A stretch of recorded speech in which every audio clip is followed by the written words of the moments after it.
Hello students, कैसे हैं सब। Welcome BCom first year. My self Monika Bansal. This is our first class of business law. This is the book which we follow students. Business law part 1 Kalyani publishers की book है बेटा। ये book follow करनी है। जो हमारा फर्स्ट जो चैप्टर है that is nature of contract and classification. Indian contract act में nature of contract and classification हमारा जो है first chapter Indian contract act. The nature of contract and classification जो हमारा चैप्टर है उससे पहले हम डिस्कस करते हैं कि जो हमारे सब्जेक्ट का नाम है that is business law. What do you mean by business? Business means any activity. It may be manufacturing of goods, it may be purchase and sale of goods, और it may be any service. It may be banking, insurance, transportation to earn profits.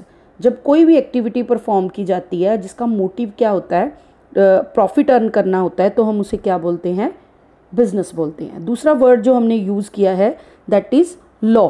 Law क्या है बेटा? According to Salmond, law is the body of principles recognised and applied by the state in the administration of justice.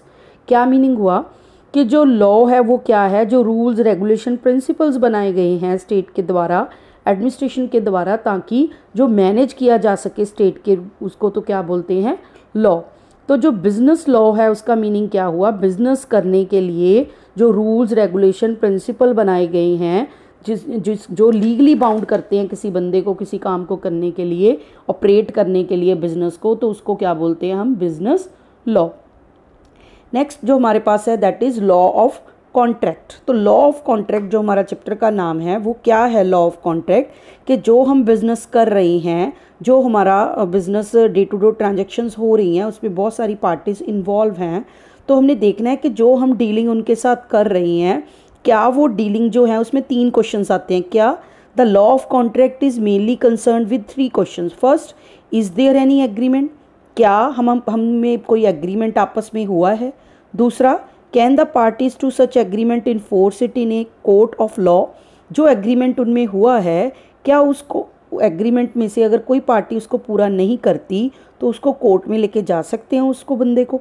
Third, how they can enforce it? अगर court में लेके जा सकते हैं तो उसके पास क्या ऑप्शंस अवेलेबल हैं? तो इट मीन्स लीगली वो जो एग्रीमेंट है वो वैलिड है या नहीं है, उसको लीगली वो कोर्ट में जाके उस बंदे को मजबूर कर सकते हैं उसको पूरा करने के लिए या नहीं, तो उसको हम लॉ ऑफ कॉन्ट्रैक्ट में लिखते हैं। तो लॉ ऑफ कॉन्ट्रैक्ट क्या हुआ? एंसन ने क्या कहा है? Anson says the law of contract is intended to ensure that what a man has been led to expect shall come to pass, that what has been promised shall be performed.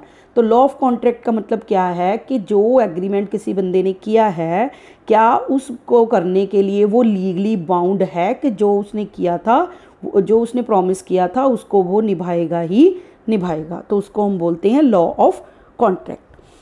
इसके बाद हमारे पास है जो history है Indian contract act 1872 की। पहले बेटा हमारे अलग अलग सेक्शंस थे, जैसे 1 to 75 सेक्शंस थे, उसमें principles of law of contract थे। 76 to 124 में सेल ऑफ गुड्स थे। उसके बाद हमारा जो है पार्टनरशिप था। बाद में ये 2 एक्ट्स में डिवाइड हो गया है, sale of goods act 1930 and partnership act 1932, और एक हमारा है इंडियन कॉन्ट्रैक्ट एक्ट जो हम कर रहे हैं। उसके बाद है बेटा कॉन्ट्रैक्ट होता क्या है? हम बार बार वर्ड यूज़ कर रहे हैं कॉन्ट्रैक्ट, तो कॉन्ट्रैक्ट होता क्या है? A contract is an agreement to do or not to do an act.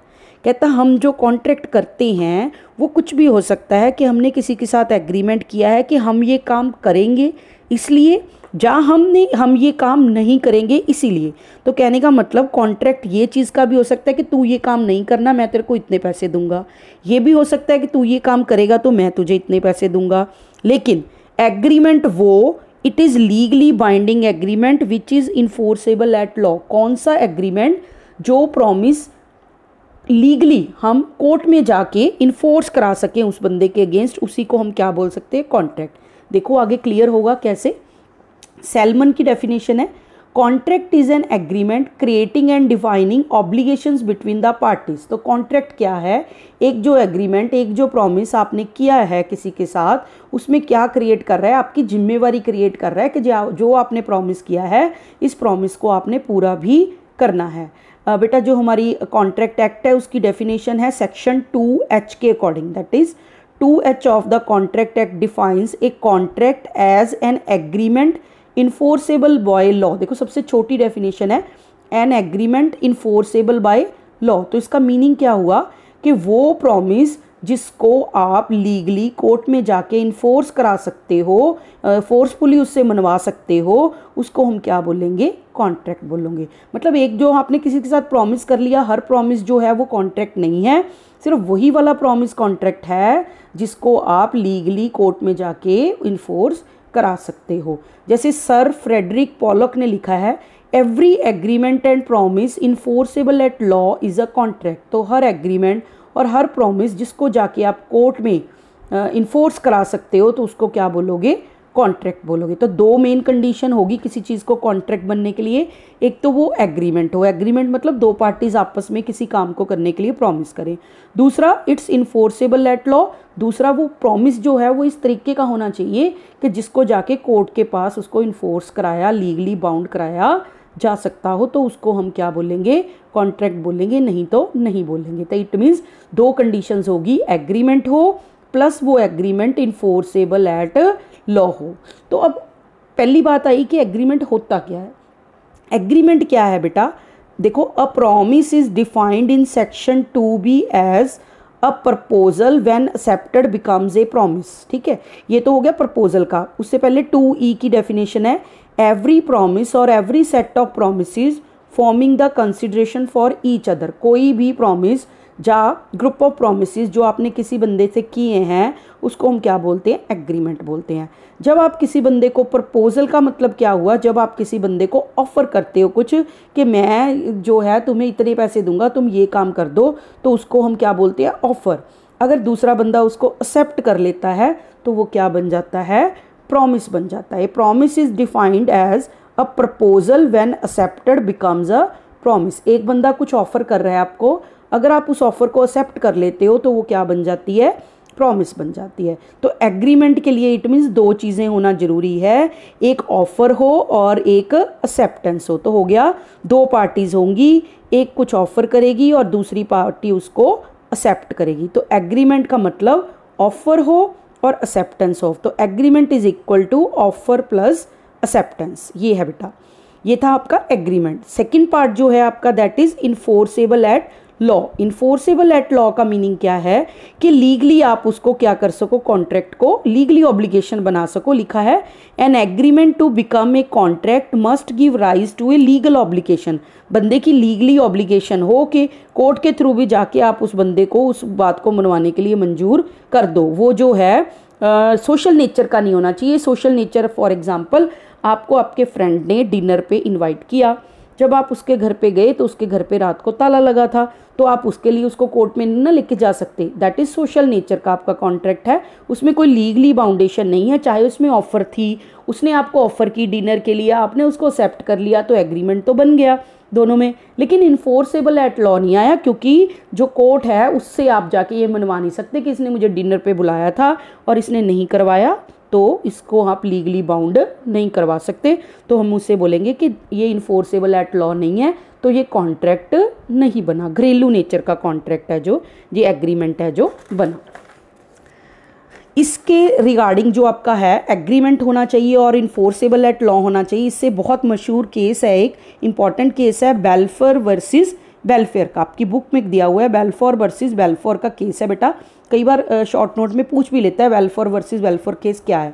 तो इसमें आप एग्जांपल दे सकते हो ऊपर वाले एग्रीमेंट जब और इन्फोर्सेबिलिटी लॉ एक्सप्लेन करोगे। इसमें क्या है, एक हस्बैंड वाइफ है, mister Balfour and Mrs Balfour. तो जो मिसिस बेल्फोर है वो बीमार हो जाती है और मिस्टर बेल्फोर हैं जो किसी और जगह पे काम करने जाते हैं, किसी और कंट्री में।